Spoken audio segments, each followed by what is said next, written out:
अंजुम साहब आप जरा दुरूशी पढ़िए। सल्लल्लाहु अलैका या रसूल अल्लाह वसल्लम अलैका या हबीब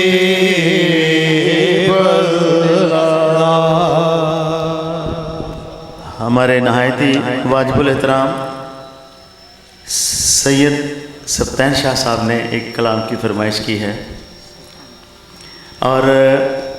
ये कलाम ऐसे लगता है जैसे शायर ने मेरे लिए लिखा है कि तू पढ़ा कर। मैं इबरत के लिए बताने लगा हूँ आपको।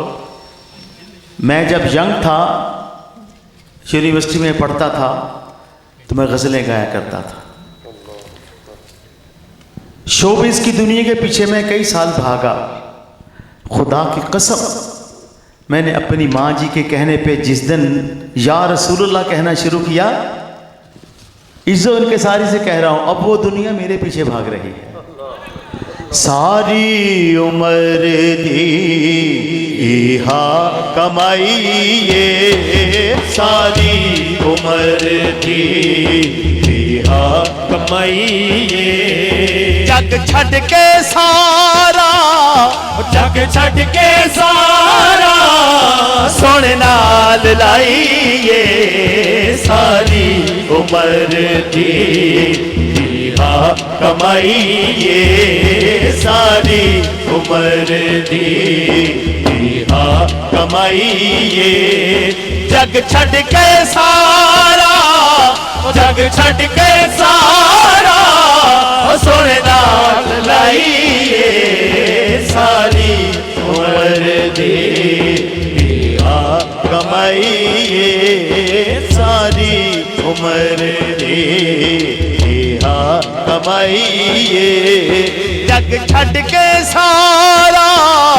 जग छड़ के सारा सोने नाल लाइए, सारी उम्र दी हा कमाइए, सारी उम्र दी। मैं कुछ भी नहीं सा, मैं कुछ भी नहीं सा लजपाल मेरे,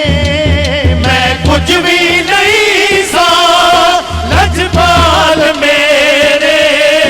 तुसी जान दे हो जो ने हाल मेरे, तुसी जान दे हो जो ने हाल मेरे, तेरे ना तो आका, तेरे ना तो आका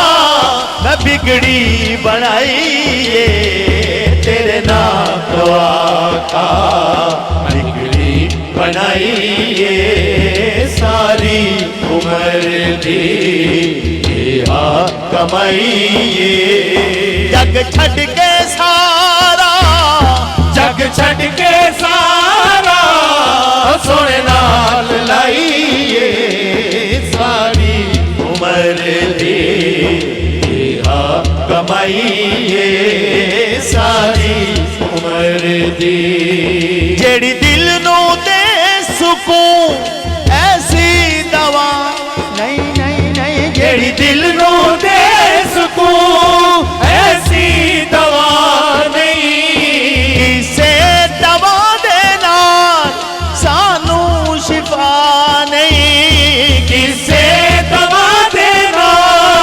सानू शिफा नहीं, दीदार तेरा, दीदार तेरा साडी दवाई है, दीदार तेरा साडी दवाई है, सारी उम्र दी हा कमाई है, सारी उम्र दी। सारे जहान ते फिर के ते वेख्या, सारे जहान ते फिर के ते वेख्या, सिर ताजदारा दा चुकदा ए वेख्या, सिर ताजदारा दा